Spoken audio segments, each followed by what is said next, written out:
చేసిన అన్నగారికి అలాగే కొండకి ఏదారెడ్డికి వీరికి విశేషించిన మన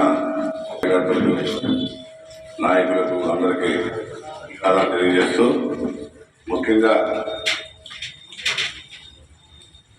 మనం చిన్న చిన్న పొరపాట్లు జరుగుతుంటాయి.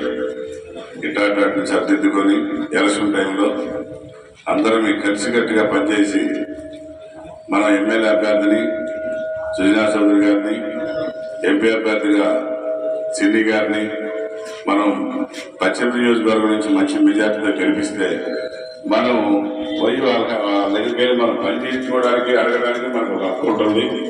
ఎందుకంటే ఇక్కడ ఎప్పుడూ మనకి ఎమ్మెల్యే లేడు పశ్చిమ నియోజకవర్గంలో. ఎంతకంటే మన నాయకులు లేని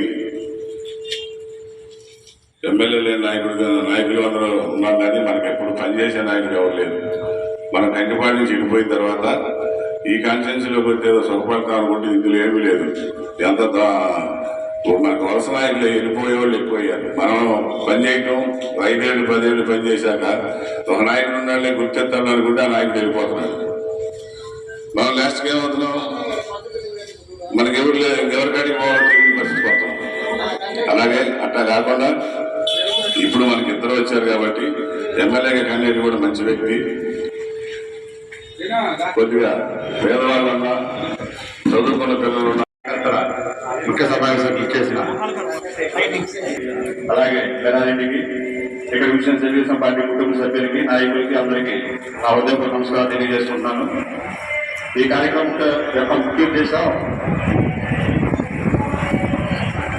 ఈ ఎమ్మెల్యే ఎలక్షన్లో ముందుగా పార్టీ ఏదన్నా కానీ బీజేపీ పార్టీకి సంబంధించిన వ్యక్తి అయినా సుజనా చౌదరి గారైనా అలయన్స్లో ఎన్డీఏ భాగస్వామ్య పార్టీ కాబట్టి మనం కూడా ఆ పార్టీకి కష్టపడి పనిచేసి సుజనా చౌదరి గారిని అలాగే తెలుగుదేశం పార్టీకి కేసీఆర్ శివనాథ్ సిన్ని గారిని మన డివిజన్లో అత్యధిక మెజార్టీ తీసుకురావాలని మనందరి తరఫున మిమ్మల్ని కోరుతున్నాను.